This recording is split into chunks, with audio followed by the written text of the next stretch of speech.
સમગ્ર દેશમાં ચોમાસાને લઈને ચિંતાજનક સ્થિતિ ઊભી થઈ છે। અલ નીનોની અસરના કારણે ચોમાસું સતત નબળું પડી રહ્યું છે।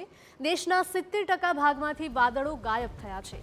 પાકિસ્તાનની સૂકી હવાઓના કારણે વાદળો ગાયબ થયાનું અનુમાન છે।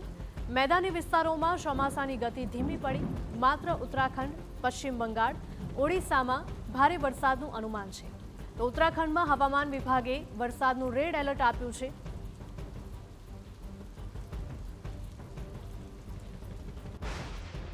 તો જે પ્રકારે હાલમાં ચિંતાજનક સમાચાર સામે આવી રહ્યા છે અને આપ નકશામાં પણ જોઈ શકો છો તેમ દેશના મોટાભાગના વિસ્તારમાંથી વરસાદના જે વાદળો બનેલા હતા તે લગભગ ગાયબ થઈ ગયા છે અને તે ફંટાઈને ચીન તરફ આગળ વધી રહ્યા હોય તેવું લાગી રહ્યું છે। આની પાછળની એક અસર વાવાઝોડાની પણ માનવામાં આવી રહી છે, તો બીજી અસર પાકિસ્તાન તરફથી ફૂંકાઈ રહેલા ગરમ પવનો પણ માનવામાં આવી રહ્યા છે।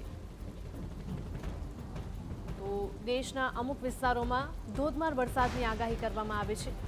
ઉત્તરાખંડ વિસ્તારની આસપાસના વિસ્તારોમાં વરસાદ થઈ શકે છે। તો ઉત્તરાખંડમાં ભારે વરસાદથી 126 માર્ગ બંધ થયા છે। ઉત્તરાખંડમાં અનેક જગ્યાએ ભૂસ્ખલનની ઘટનાઓ પણ સામે આવી। તો ભૂસ્ખલનના કારણે ઋષિકેશ યમનોત્રી નેશનલ હાઈવે બંધ થયો છે।